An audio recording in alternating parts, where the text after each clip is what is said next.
आईचं आयुष्य म्हणजे रुद्र. सकाळपासून संध्याकाळपर्यंत न संपणारी धावपळ, थकवा, वेदना, पण चेहऱ्यावर कायमचं हसू. ती आई होती शारदा. शारदा रोज पहाटे 4ला उठायची. पहिलं देवासमोर दिवा, मग चुलीवर भाकर, शेजाऱ्यांच्या घरात काम, मग शेतात मजुरी, संध्याकाळी परत येऊन घर. हे सगळं का? कारण तिचा एकुलता एक मुलगा रुद्र. माझा रुद्र शिकणार, मोठा होणार, मला कधी काम करायला लागू देणार नाही, हे स्वप्न उराशी धरून शारदा रोज स्वतःला विसरायची. रुद्र हुशार होता, पण जसा मोठा झाला तसा त्याचा स्वभाव बदलत गेला. आईचे कष्ट त्याला दिसायचे, पण जाणवत नव्हते. आई हे जुनाट कपडे नकोत, आई मोबाईल पाहिजे, आई मित्र हसतात माझ्यावर. शारदा काहीच बोलायची नाही, फक्त एवढंच म्हणायची, थांब रुद्र, आई काहीतरी करेल. आणि ती रात्र रात्र जागून दुसऱ्याच्या घरात भांडी घासायची. कधी आजारी असतानाही कामावर जायची. एक दिवस गावात मोठा कार्यक्रम होता. रुद्रच्या सगळ्या मित्रांकडे ब्रँडेड कपडे, महागडे बूट. रुद्र घरी आला आणि चिडून ओरडला, आई, मला सगळ्यांसारखं हवंय.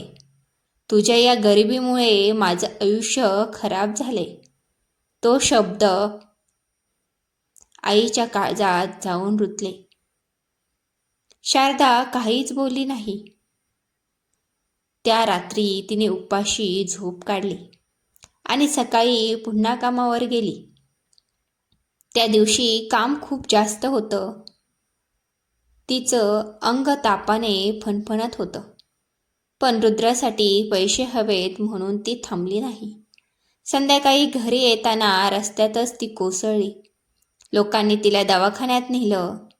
डॉक्टर म्हणाले, खूप उशीर झालाय, शरीराने साथ सोडली. रुद्रला फोन आला. तो मित्रांसोबत हसत होता. आई दवाखान्यात आहे. हे ऐकून तो चिडून म्हणाला, दरवेळी काहीतरी नाटकच असतं. पण जेव्हा तो दवाखान्यात पोचला तेव्हा समोर आई नव्हती.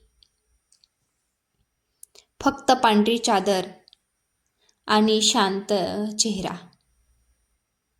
आई गेली होती. रुद्र तिच्या पायावर कोसळला. पहिल्यांदा त्याच्या डोळ्यातून अश्रू वाहत होते. आई, उठ ना. मी चुकलो. मला काही नकोय. फक्त तू परत ये.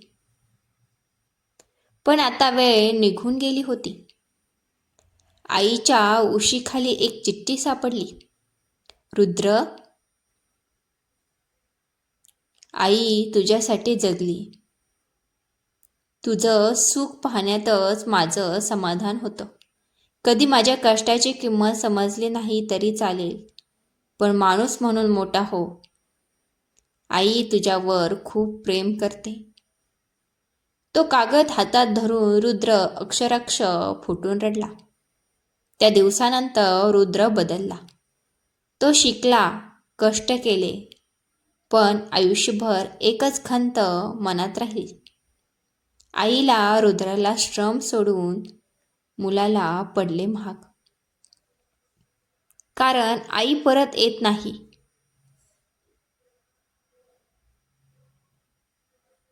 आईच्या कष्टाची किंमत आई गेल्यावरच कळते. पण तेव्हा उशीर झालेला असतो. जर ही कथा तुमच्या हृदयाला भिडली असेल, आईची आठवण झाली असेल, तर लाईक करा, शेअर करा आणि आईवर प्रेम करत असाल तर नक्कीच चॅनलला सबस्क्राईब करा.